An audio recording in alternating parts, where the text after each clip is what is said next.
And if at least the history of by-elections is anything to go by. I agree that IEBC has had its own share of issues. The chicken gate is there. I wonder why they used chicken really.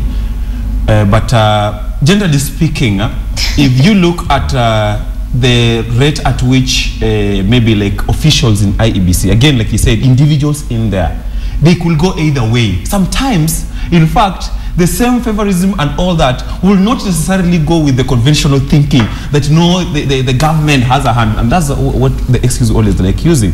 Generally, at the local level, if there are any cases of IEBC being partisan, it usually just goes with how the players down here have influence in whoever is presiding over the elections.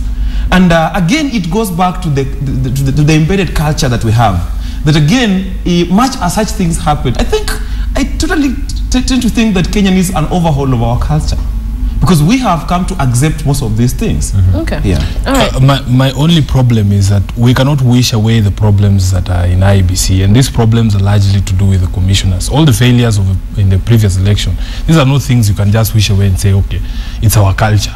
The truth of the matter is that confidence in the electoral body is at the core of all electoral processes. And if you want to look at it, especially from the background of 2007, Kenyans need to have confidence in the IEBC, if not in any other commission, because of the potential of, you know, given the mandate that they are given to undertake.